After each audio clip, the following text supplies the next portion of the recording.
I'm really excited to be here. Haven't played it before.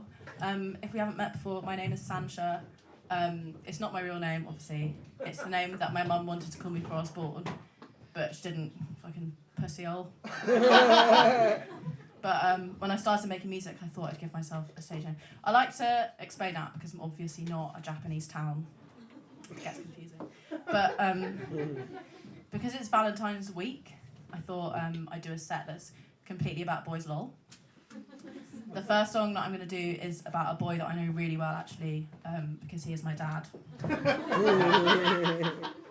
I wrote a song about him because I've been worrying about him quite a lot in the last few years because he took up like a new, I don't know what to call it, a hobby or a lifestyle. Just he took up something new, and it's a bit worrying. Does anyone want to guess what it is? Porn. No. Close. Anyone else? Crochet? No. Think what? Close. It's Amdram. Oh. Yeah. Really concerning. Like every time he would announce that he's in a new play, it kind of felt like he was relapsing. We'd be like, no, not another one. I can remember once I had to comfort my mum because she had parked her car in a ditch. She had got the ick after seeing him play Hook in a village hall. And all I could think of to say was like, at least he wasn't playing Smee. It could be worse. But I wouldn't really mind him doing Amdram, but the reason why I mind is because the woman who directs all the plays, is bullying my dad. I know, it's really sad. He comes home really crestfallen. And I get really annoyed every time he gets upset. I just get this fantasy in my head that I walk into the village hall and get her by the scruff of the neck and ask for her lunch money. But then I remember that she's in her 70s and would probably have a stroke and die. So then I stop having that fantasy. But I get really upset when my dad gets upset because my dad is my dad, but he is also my son. Do you ever get that? When my parents get upset, I kind of feel like I've brought them up wrong. It's complicated. So I wrote this song about my dad, and it's called Clement because I didn't want him to figure out that it was about him because that would get a bit awkward. Oh.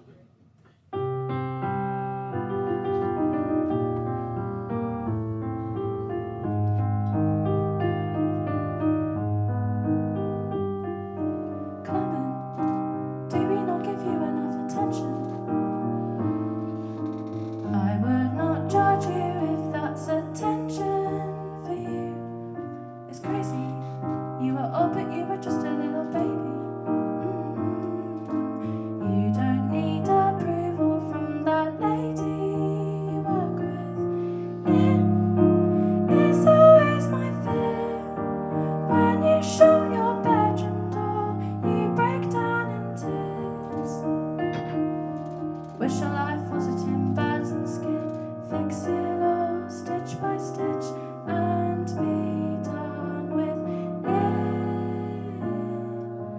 Heaven is what you bring into a room when you walk in, making it glamour.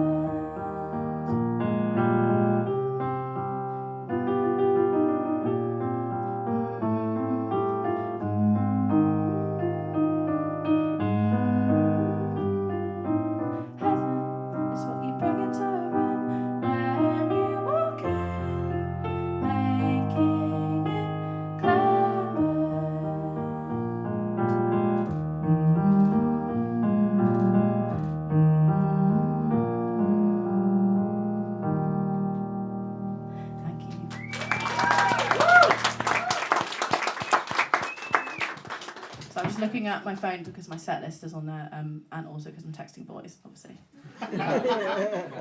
So talking of boys, so something happened a few years ago that I'm going to tell you about now, whether you like it or not. I was in this friendship group that was quite big and gossipy, and I liked that because I'm quite gossipy. And there was a guy in that friendship group who I was not allowed to get with for certain political reasons. Yeah, I was not allowed to get with him. And when you're not allowed to do something, it just makes you really want to take your clothes off. It was one of those ones. And we did really well for years. We didn't get with each other for years, and then we ruined it with a little bit of sex. And everyone kept being like, why should you do that? You're so stupid. Like, how can you do that? And I was kind of annoyed because I was like, yeah, I did it, but for years before that, I didn't do it. So I kind of feel like you're like focusing on the wrong thing. And I kept doing things like this, and I maybe probably still am, actually, come to think of it. But basically, I thought about it, and it's not my fault. And the reason why it's not my fault is because I live in southeast London. If you haven't been there, what it's like is that there's like really nice pubs and like really wide roads and loads of like men looking for their next situationship. And you just fall into them all the time, and so it's not my fault. So I wrote this song sort of like blaming everything I do on the area I live in, which I'd really recommend doing because it means you keep making more mistakes. This is called Falling in Love in the SE one.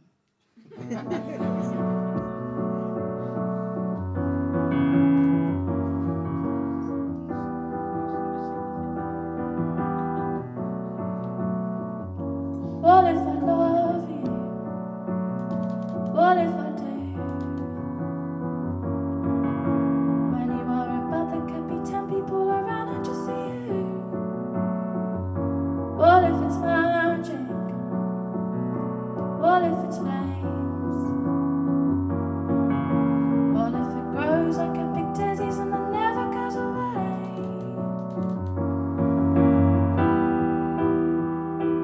Falling in love with the best idea in the SE1.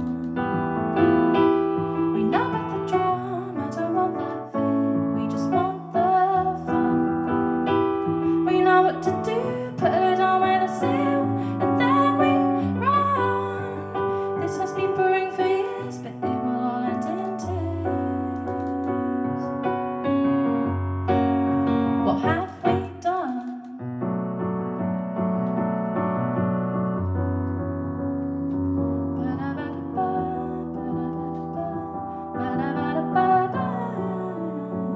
I reject this feeling, I don't want it at all.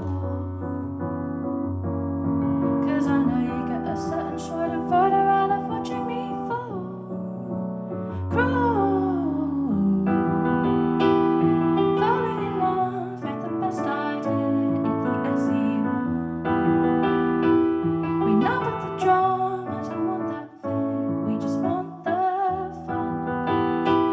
We know what to do, put a lid on with a seal, and then we run. This has been brewing for years, but it will all end in tears. What have we done?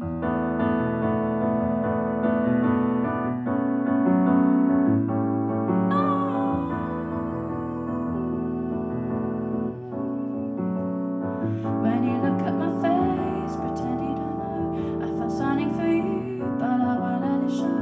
If they ask where I am, say I'm lost in the crowd. You once had my heart, but you ain't got it for now. When you look at my face, pretend you don't know. I felt something for you, but I won't let it show. If they ask where I am, say I'm lost in the crowd. You once had my heart, but you ain't got it for now. When you look at my face, pretend you don't know. I felt something for you, but I won't let it show. If they ask where I am, say I'm lost in the crowd.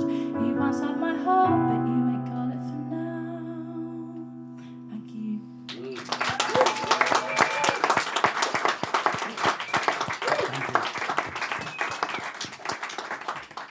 Thank you.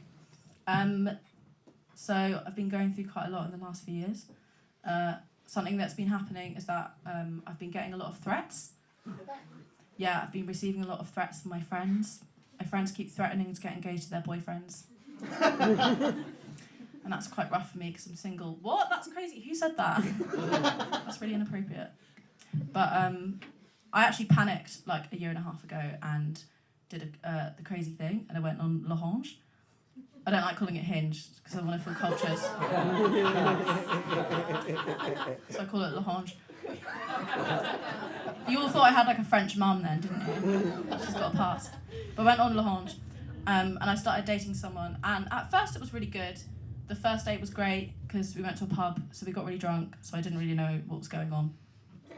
And then in the second date, was also really good because we went to a pub, so I got really drunk, so I didn't really know what was going on. But then on the third date, we were sober, and I started to realise what was going on. And that was that he was doing this thing that I really don't like that some men do in the dating scene, where he kept like focusing on a topic that I don't find particularly interesting, which is himself, and not asking me about a topic that I find particularly interesting, which is myself. And I was also just realising that we weren't really right for each other, so I decided that I was probably going to end it soon, and I wrote this song called Airport Lounge, because I feel like being single and constantly meeting the wrong person kind of feels like you're in an airport, because you're always on your phone and you keep spending loads of money and you don't know where you're going. He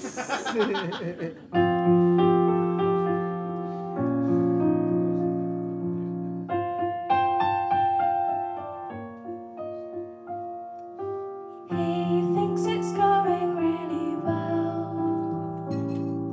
He talks and talks about himself, feels like William Tell. She, on the other hand, not sure.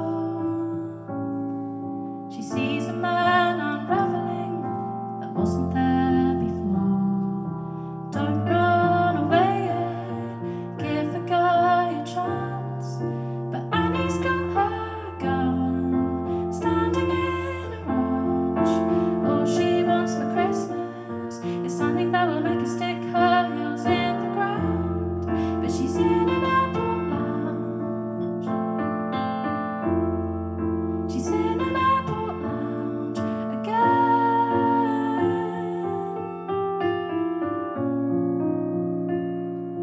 He hasn't felt this way for ages, 'cause when she holds a mirror up to his face, he sees a glimmering king.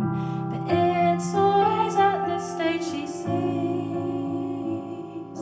the ogre behind the king. Such a terrible noise when their skin's peeling. Don't run away yet, give the guy a chance. But Annie's got her gun, standing in a ranch. All she wants for Christmas is something that will make her stick her heels in the ground. But she's in an airport lounge. She's in an airport lounge. She's in an airport lounge again.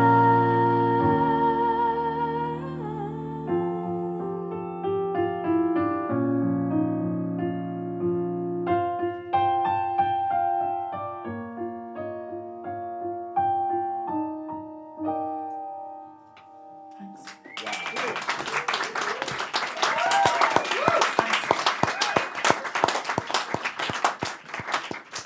Thanks so much. I have, by the way, I have a disease where when I say thanks, I sound like I'm being sarcastic. But I'm actually really pleased that people are clapping. It's just a problem I have. It's part of my personality. So I carried on dating him for a bit because it was winter and, to be honest, yeah. And also he seemed kind of lonely. And I also started to notice that he had an alcohol problem, and I thought I would do him a favour and like join him in boozing sessions. But we kept like getting carried away and like saying things that we didn't mean, that, like, you know, like we liked each other and stuff. And then when I went home for Christmas, he started like going on nights out, getting really drunk, and then ringing me up and saying stuff he didn't mean. But he was doing it every night, and I'd always pick the phone up because it kind of felt like an advent calendar. And it got more and more intense. Like the intensity was getting more every night. Like on the 26th, he asked me to be his girlfriend. On the phone, and like I was watching Gavin and Stacey and I wasn't really concentrating, so I said yes by accident. And then and then on the 30th, he got really drunk and then he told me he loved me. And listen, it was New Year's Eve the next night and I wanted something to show off about at the party, so I just let him say it. I decided to believe him. And then on New Year's Day, he came round. And I kind of thought, to be honest, I thought because he had love-bombed me so much that I could do a thing that I call like showing a bit of my real personality. But then I relaxed a bit too much and I did an impression of a monkey. And then he obviously got the ick. he got up off the bed, and I was like, have you got the ick? And he's like, no, I've just got heartburn. I was like, look, you've got the ick, just admit it. He's like, no, I haven't got it. And then he definitely had it, because then we had some like really weird sex where he had like really glazed over eyes, but not in like a like I'm a bit short-sighted way. He was short-sighted, but that's not why he was doing it. And then he stopped replying to my texts, and I was like, okay, he doesn't like me anymore. And I was kind of annoyed because I felt like the order was wrong. Like, it was always the plan for me to get the ick first. That was always the plan. Everyone knew it. Everyone knew that was the plan. And he got the ick first. And I was like, no, this is the wrong. No, you're doing the order wrong. Did you not read the program that I sent you telepathically? So then I rang him up and I said, look, listen, you don't like me, do you? And he was like, I just think that we're not right for each other. And I was like, well, why did you ask me to be your girlfriend then? He was like, well, it was the winter and you were lonely. I was like, no, you were lonely. So then I broke up with him and I said, by the way, when we had sex, you made me feel like a piece of meat. Quite specifically, a rotisserie chicken. This is called rotisserie chicken. And it's from his perspective.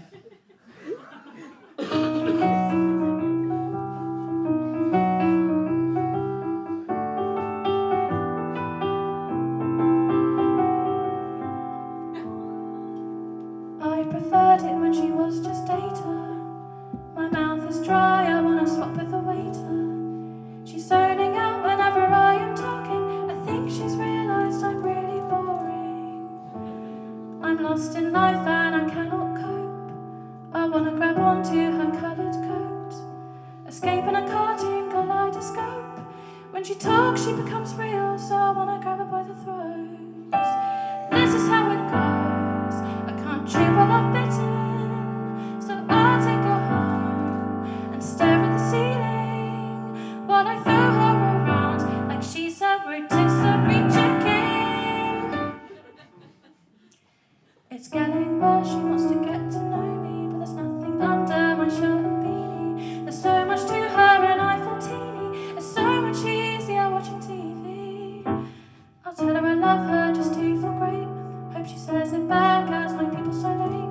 Then I'll eat her irises and lick the plate. Put those poor pretty blue and green things to waste. If I'm a king I must overthrow her. So on the 31st it's a supernova. On New Year's Day I will be an ogre. At least you'll remember me when it's all over. This is how it goes.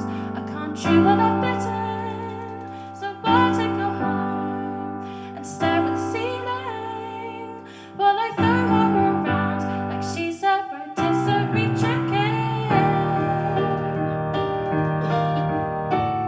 Look, lads, I'm winning.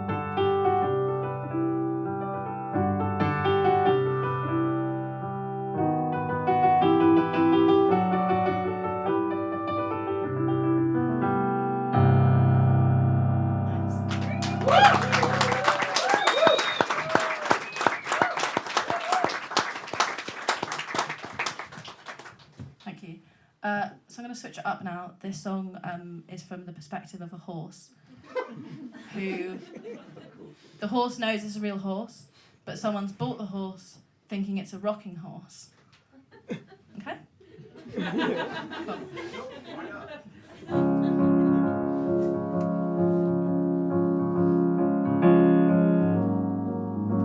Enjoy your pony, horse boy.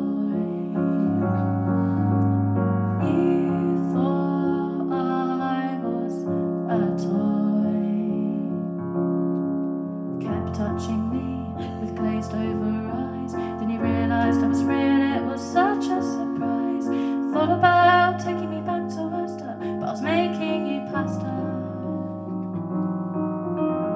You're one of these horsemen. Rode me till you got more lost again. Your excitement stopped peaking when I kept speaking. Didn't know what to say or how to comb my mane, which looked kind of naughty and nothing like the brochure. You thought you bought a rocking horse, but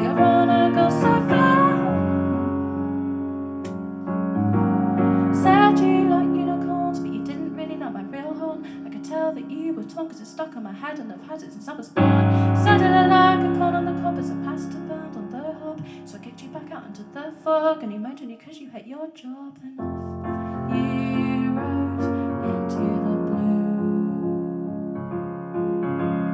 only 'cause I told you to. So I guess that makes you a dog. Thanks.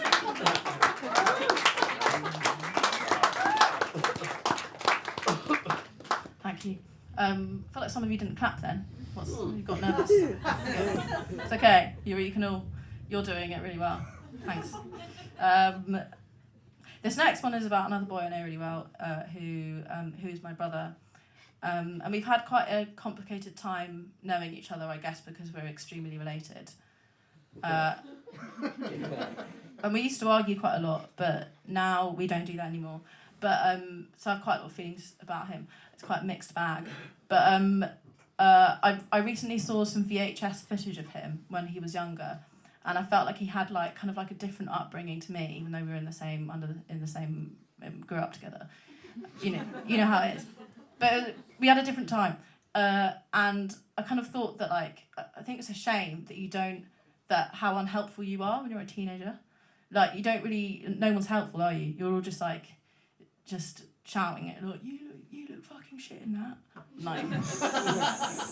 No one's, I was so useless, and I feel really bad about that. So that's what this is about, basically. This is called What Would I Say If I Could Be There Now?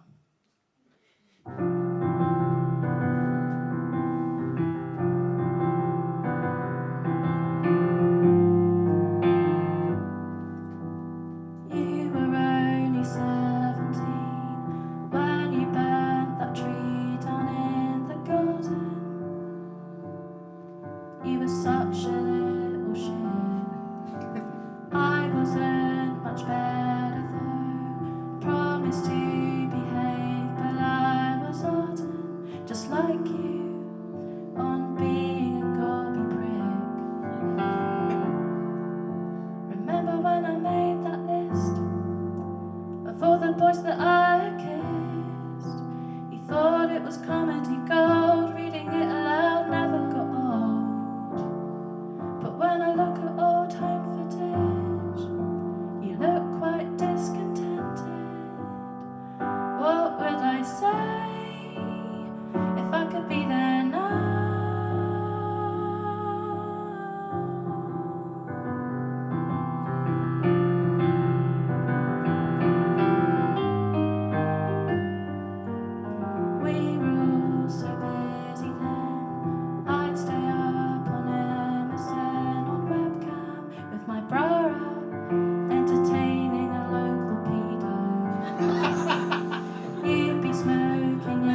start?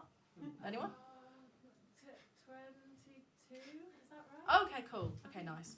Okay. 1, 2, 2 or 1? 2-1. Okay, cool. Okay, I will finish. I'll do 2 more then. Okay, so sorry. I had a bit of a weird Christmas. I thought I'd nailed presents, and then I saw like what my siblings had got, and I felt like they kind of stole my thunder. So I gave my dad an iPad, but my sister gave birth. So that kind of fucked me off. And everyone's obsessed with this baby, and I do like him. Like, there are things I like about him. Like, he smells nice, he doesn't take up too much room on the sofa. He can't ask me if I'm making any money for my career. But he does this thing that's really annoying where he cries, but like all the time. And like, I get it, like I also want my sister's attention. But it kind of makes me feel like he's like not a legend. And so I wrote this song to him to be like, look, like, just pipe down a bit. This is called Casio.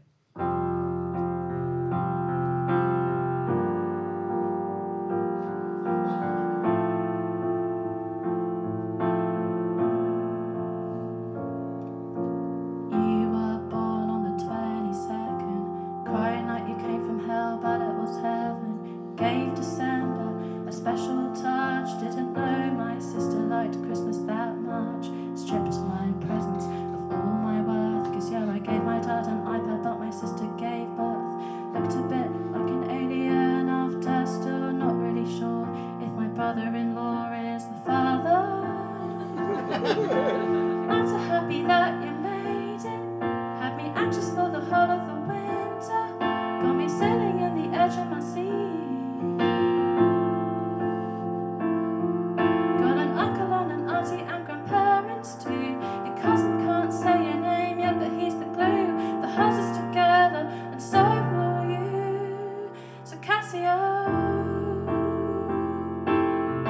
you don't need to worry. Daddy's not a Tory, and Mummy's got a cello degree. Casio, this is getting kinda crazy. You cannot keep on crying, now it's 2:45. Don't be such a newborn baby.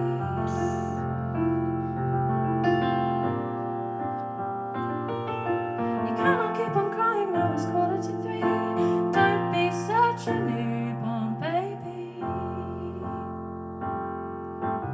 You're the only boy that I know that I don't want to throw out the window. Oxytocin is really true. You make me forget about my commitment issues.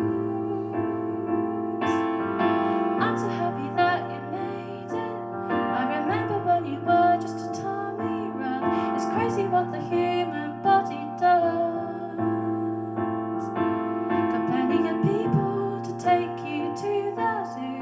Actually, your parents are vegan, so maybe not the zoo. I'll get back to you, Casio. You don't need to worry. Daddy's not a Tory, and Mummy's got a cello degree. Casio, this is getting kinda crazy. You cannot keep on crying, now it's 2:45. Don't be such a newborn baby.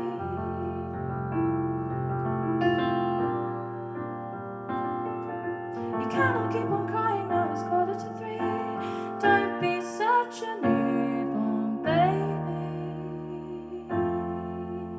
Thanks.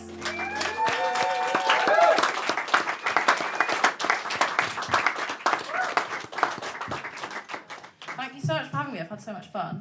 And Dom and dilettante. Have I said that right? Dilettante. Is she here? Did I say it right? Yeah. Okay, good. But fucking sick. It was so good.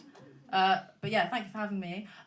Basically, yeah. No, apart from that last one, everything that I have sung tonight is online. On a line somewhere. I released an album, lol, called Songs About Boys, lol. That's what it's about, do you know what I mean? I released that in October, so I'd love it if you could listen to it. I'm releasing some songs this year of the bedroom pop variety, which will be fun. I'm going to be dressing as a jester, just why not? If you want to follow me, not home but online, my name is Sansha World. It's like SAN, but just come talk to me at the end, and I'll show you how to do it. But this last song is about a group of men who I feel are getting too much shit at the moment, and I feel like everyone just needs to like leave them alone. Do you want to join in? Yeah? One person, great. Okay, can you copy me? Okay, can you go, you're never gonna get it. You're never gonna get it. That's it, and then go, you're never gonna get it. You're never gonna get it. You're never gonna get it. It's the last one. You're never gonna get it. Nice. And then you'll see what happens. This is about Andrew Tate fans.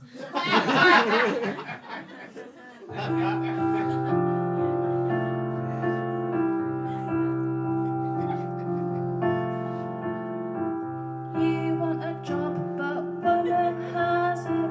The world has been taken over by girl boss bitches. Daddy earns less than fucking mommy. I say bring back the patriarchy. You want money but can't get it like money may. You can't be influencer cause you just don't quite have the face. All these girls have it so easy, it's not fair this way. Everything was so much better back in the day. You're never gonna get it. You're never gonna get it. You're never gonna get it. You're never gonna get it. You're never gonna get it. Never gonna get it. And that's all women's fault. You wish you could be a miner so that you could feel manly, but all those industrial jobs got taken in the 80s. You want to provide for your family, but you don't have a family. You're a man, but how do you show it? Does anyone even know it? You go to the office, but women have jobs there. You're male in the interview, but no one seems to care. Your boss would be a woman if you got the job. How is that fair? Her name is Claire. You hate Claire. You're never gonna get it. You're never gonna get it. Never gonna get it. You're never gonna get it. Never gonna get it. And that's all women's fault. You want the traditional life, the girls, the cars, the Dubai flights, but life keeps changing, right? And we know whose fault that is. Women, not class. Women, not economics. Women, not social mobility. Women, not your own abilities.